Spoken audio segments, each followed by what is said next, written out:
Vous êtes en direct depuis Saint-Brieuc où vous habitez et vous êtes la maman d'Andy. Andy, votre fille de 14 ans que vous êtes allée chercher vous-même dans un camp d'addicts au crack à Paris. On parle souvent de ces camps de crack, mais vous l'avez vécu de l'intérieur. Vous y avez été retrouver votre fille qui avait fugué le mois dernier. Racontez-nous et racontez-nous aussi comment va votre fille.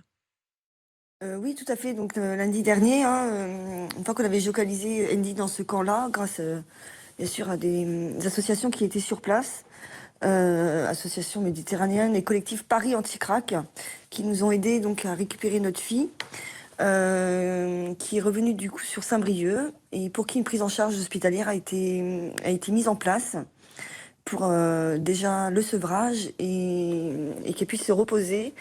Parce que oui, Andy était dans ce camp, porte de la Villette. Ce camp qui pose problème à tout le monde sur Paris et qui pose problème aussi, du coup, Ouais. à nous parents pour qui nos jeunes peuvent partir là-bas. Vos jeunes peuvent partir là-bas, en l'occurrence, donc elle était partie là-bas, vous l'avez retrouvée, elle était dans quel état? Comment ça s'est passé vos retrouvailles?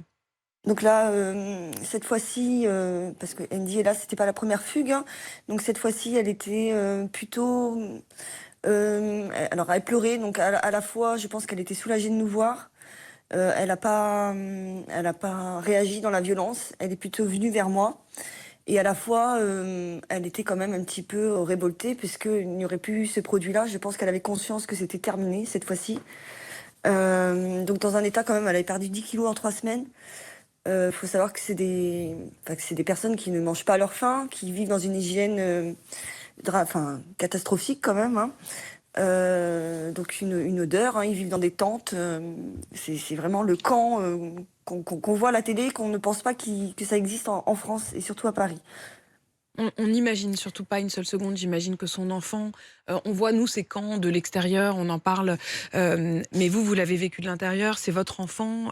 Marine, quand est-ce qu'elle a basculé dans le crack, votre fille? La première fois, c'était en août 2020. J'en ai eu la confirmation en décembre 2020 quand j'avais été déjà la chercher sur Paris, où le policier m'avait dit qu'elle avait une fiole de crack, vide, hein, dans ses poches.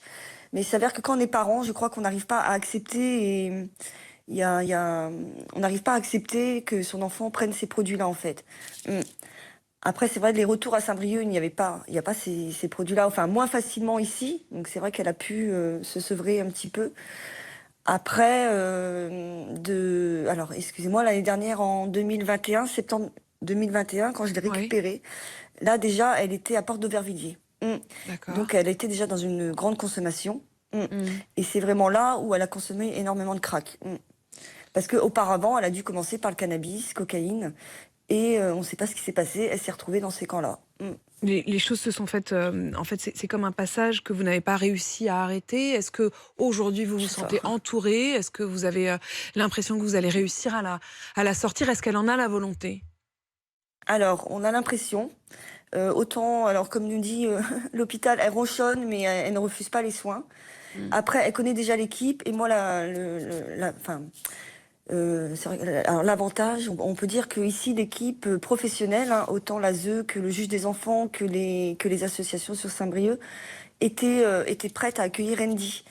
Connaissant la problématique, c'est vrai que moi j'ai eu cette chance-là, qu'on était, toute une équipe, et Mmh. notamment nous parents, parce que c'est très important de pas lâcher quand on est parent, et c'est très important aussi d'aller les chercher quand on sait où ils sont. Et c'est vrai que c'est un soutien et c'est une force, qu'il faut savoir prendre aussi, savoir travailler avec les professionnels, parce qu'ils connaissent leur métier et sans eux, de toute façon, on fera rien. Mmh.